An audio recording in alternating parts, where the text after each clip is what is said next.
Assalamualaikum dan salam keluarga Malaysia, bersama saya Muhammad Dihya Sahlan dalam Berita Pagi Sabah edisi Jumaat 20 Mei 2022. Sabah bakal menganjurkan festival budaya memberi peluang pelbagai etnik di negeri ini mempersembahkan seni tradisi masing-masing. Festival tersebut juga dijangka bakal melibatkan persembahan dari negara jiran. Timbalan Ketua Menteri yang juga Menteri Pertanian dan Perikanan Sabah Datuk Seri Panglima Dr. Jeffrey Kitingan berkata, persembahan kebudayaan tersebut meliputi tarian, pakaian dan makanan suku kaum etnik tersebut. Beliau berkata demikian dalam bual bicara keamatan yang bersiaran langsung melalui laman sosial Facebook TV Sabah di Rumah Kebudayaan di Penampang. Program bual bicara tersebut anjuran Lembaga Kebudayaan Negeri Sabah. Mengenai sambutan Pesta Keamatan, Datuk Dr. Jeffrey turut mengingatkan rakyat agar memahami tema kali ini, iaitu keamatan menjiwai alam semula jadi. Jelasnya, menghormati alam semula jadi adalah penting disebabkan kehidupan ketika ini amat dipengaruhi oleh persekitaran, terutama golongan yang bergantung terhadap hasil pertanian, penternakan dan perikanan. Dengan Petli Nail Peter sebagai moderator, program berkenaan turut melibatkan ulasan topik berkaitan oleh Perunding Budaya Lembaga Kebudayaan Sabah Dr. Paul Prodong, Mr. Keamatan 2021 Roy Revenant J. Deran dan Unduk Ngadau 2021 Maya Hejnoska. Warga Sabah dijemput agar turut sama memeriahkan jelajah aspirasi keluarga Malaysia JAKM Sabah bermula hari ini hingga 22 Mei pukul 9 pagi hingga 6 petang. Setiausaha Kerajaan Negeri Sabah Datuk Seri Panglima Severe Haji Safar Untung mengumumkan jemputan berkenaan semasa menjadi tetamu melalui telesidang dalam program radio Sabah FM RTM Sabah.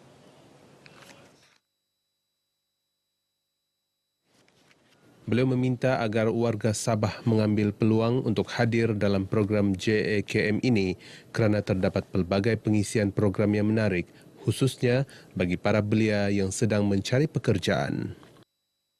Kita berharap agar rakyat di negeri ini saling bekerjasama antara satu sama lain, agar setiap yang kita rancang dapat membuahkan hasil dan manfaatnya dapat diperolehi oleh rakyat. Antara aktiviti yang menarik akan dilaksanakan adalah program berkonsepkan keluarga Malaysia seperti bantuan, galakan dan penyediaan infrastruktur serta pameran. Datuk Haji Safar turut memberitahu semangat keluarga Malaysia di Sabah yang ditunjukkan bersifat inklusif dan tidak hanya menumpukan pembangunan ekonomi tetapi menekankan dan mengutamakan pembentukan modal insan berketerampilan. Baik, sementara itu, persiapan akhir perasmian program jelajah aspirasi keluarga Malaysia Negeri Sabah di Pusat Konvensyen Antarabangsa Sabah SICC di Kota Kinabalu malam semalam berjalan lancar melibatkan lebih 200 artis dan petugas terlibat. Dari segi persiapan, so far Alhamdulillah sangat-sangat baik. Kita sangat berterima kasih kepada Kerajaan Negeri Sabah yang telah banyak memberikan kerjasama yang sangat baik dalam kita menyelaraskan program-program di sini. Beliau berkata demikian kepada RTM di Pusat Konvensyen Antarabangsa Sabah, Kota Kinabalu. Beliau berharap agar warga Sabah dapat hadir beramai-ramai untuk memeriahkan JAKM ini. Pelbagai aktiviti menarik ditawarkan kepada pengunjung bermula hari ini sehingga 22 Mac bermula dari jam 9 pagi hingga 6 petang. Jom kita jelajah aspirasi keluarga Malaysia peringkat negeri Sabah. Ada banyak tarikan. Paling siok pameran kementerian. Ada karnival kerja jamin kerja keluarga Malaysia untuk korang kita. Untuk dapat harga barang murah, kita pergi jualan keluarga Malaysia. Indah lama, 20 hingga 22 Mei sejak 9 pagi hingga 6 petang saja, Bani. di Pusat Konvensyen Antarabangsa Sabah SICC. Jangan kamu orang lepaskan peluang ke jelajah aspirasi keluarga Malaysia peringkat negeri Sabah.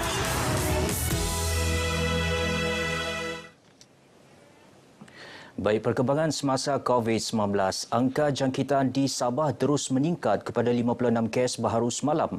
14 kes lebih tinggi daripada angka jangkitan pada Rabu. 11 daerah merekodkan peningkatan kes berbanding hanya 7 daerah yang merekodkan penurunan kes. Menerusi kenyataan Menteri Kerajaan Tempatan dan Perumahan Datuk Seri Panglima Masidi Manjun, 9 daerah kekal manakala tiada kes baharu dilaporkan di 13 daerah. Angka jangkitan baharu di Kota Kinabalu terus meningkat dengan 25 kes semalam berbanding 20 kes pada Rabu. 54 kes berada dalam kategori 1 dan 2, 1 kes dalam kategori 3 dan 5, manakala tiada kes dilaporkan dalam kategori 4. Seramai 113 pesakit dilaporkan sembuh.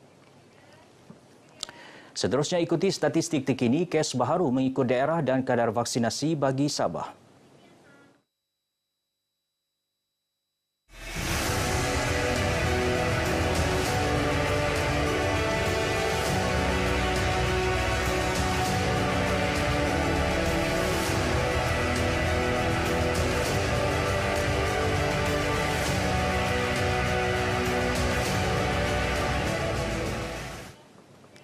Kerjasama antara warga pendidik dan komuniti perlu diteruskan demi memastikan pendidikan anak-anak berada di tahap yang terbaik. Komuniti juga berperanan penting dalam melahirkan pelajar cemerlang dan berdisiplin.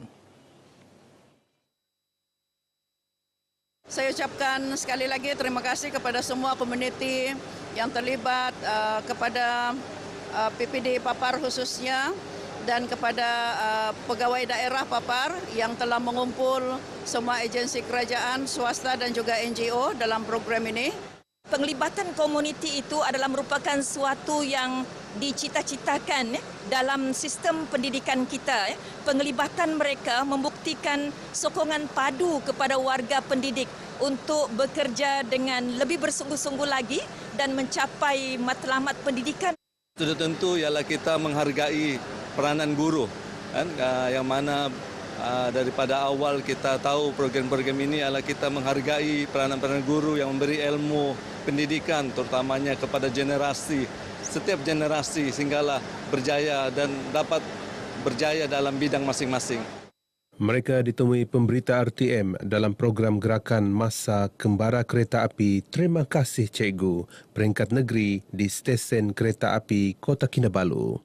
Sebanyak 5 stesen perhentian kereta api dalam program ini antaranya stesen Tanjung Aru, stesen Kinarut, stesen Kawang, stesen Papar dan stesen Bongawan. 2 orang lelaki direman 7 hari bermula semalam sehingga 25 Mei depan bagi membantu siasatan berhubung penerimaan suapan rasuah daripada sebuah kilang kelapa sawit. Perintah reman dikeluarkan Magistrate Stepini Sharon Abbey selepas permohonan dilakukan Suruhanjaya Pencegahan Rasuah Malaysia SPRM di Mahkamah Magistrate 3 Kota Kinabalu. Menurut sumber, kedua suspek terbabit berumur 43 dan 68 tahun dituduh menerima wang suapan bagi melindungi aktiviti pemalsuan pengisytiharan cukai jualan minyak sawit mentah oleh kilang terbabit kepada Kementerian Keuangan Sabah. Suspek melibatkan seorang pegawai kanan di Jabatan Kerajaan Negeri Sabah dan seorang pesara kerajaan. Kes disiasat di bawah Seksyen 17(E) Akta SPRM 2009 berkaitan dengan meminta dan menerima rasuah. Ahli Dewan Undangan Negeri Tempasuk Muhammad Arsyad Bistari sah menjadi penaung Persatuan Veteran Tentera Laut Diraja Malaysia PVTLDM berkuat kuasa semalam. Majlis penyerahan watika pelantikan diserahkan Presiden PVTLDM Komander Zamzalina Ahmad. TLDM bersarah di Majlis Pelantikan Penaung PVTLDM di Kota Kinabalu. Dalam ucapan ringkasnya, Komander Zamzalina berkata penilaian kepada pelantikan penaung itu disebabkan komitmen tinggi Adun Tempasuk terhadap aktiviti PVTLDM sejak penubuhannya pada bulan September 2018. Pelantikan itu juga bakal mengorak langkah dalam merencanakan 6 segmen rancangan pembangunan sosioekonomi lestari berasaskan teknologi dan inovasi dijayakan selaras dengan Pelan Pembangunan Sabah Maju Jaya SMJ. 6 segmen yang dilaksanakan tahun ini merangkumi platform biokomposit mampan, sangkar akuakultur, program perumahan serta pembangunan kemudahan jeti perikanan yang diwujudkan di Kota Belud. Muhammad Arsyad juga telah menyediakan lebih 20 hektar tanah untuk projek perumahan Desa Veteran Keluarga Malaysia dalam membantu menaik taraf kehidupan veteran dan keluarga. Baik, sementara itu, Pesara Wajib Angkatan Tentera Malaysia ATM disaran mendaftarkan diri dengan Persatuan Veteran ATM Malaysia khasnya di Sabah. Pendaftaran tersebut akan memudahkan persatuan mengetahui kedudukan anggota serta memudahkan perkongsian segala bentuk maklumat termasuklah maklumat bantuan yang selayaknya mereka terima.